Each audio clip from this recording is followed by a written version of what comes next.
बिस्मिल्लाहिर्रहमानिर्रहीम। अस्सलाम वालेकुम दोस्तों, क्या हाल है आप सबका।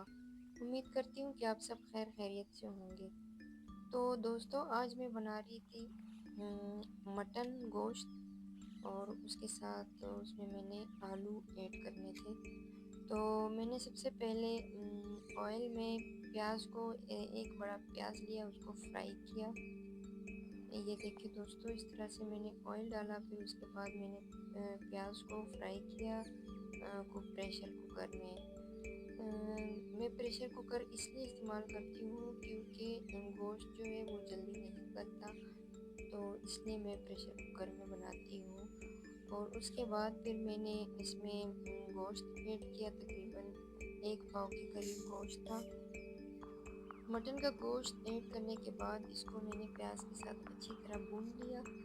भूनने के बाद फिर मैंने इसमें लहसुन अदरक का पेस्ट डाल दिया और अच्छी तरह भून लिया। और इन चीज़ों को भूनने के बाद फिर मैंने इसमें नमक डाला, तकरीबन आधा चम्मच मैंने इसमें नमक डाला। और नमक डालने के बाद फिर मैंने इसमें धनिया पाउडर डाला आधा चम्मच, और आधा चम्मच मैंने इसमें ज़ीरा डाला।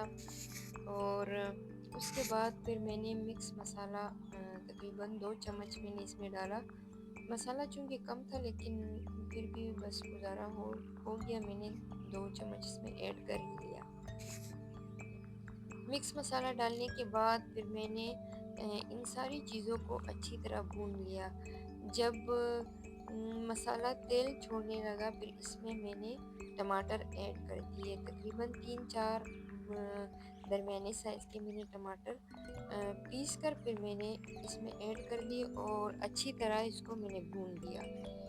भूनने के बाद ये देखिए दोस्तों, फिर मैंने इसमें तकरीबन 2 बड़े ग्लास मैंने इसमें पानी ऐड कर दिया।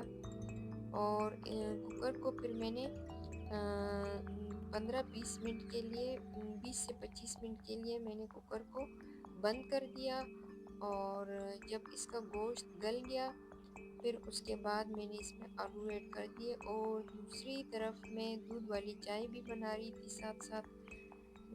चूँकि हमें दूध वाली चाय बहुत पसंद है, तो मैं दूध वाली चाय भी बना रही थी। तो दोस्तों, ये देखिए इतना प्यारा लुक आया है पकने के बाद। फिर इसके बाद मैंने 2 बड़े साइज़ के आलू इसमें काट कर डाले और इसमें 1 गिलास पानी ऐड किया। पानी ऐड करने के बाद फिर मैंने 5 मिनट के लिए कुकर को बंद कर दिया। तो ये देखिए दोस्तों, आज का व्लॉग। अल्लाह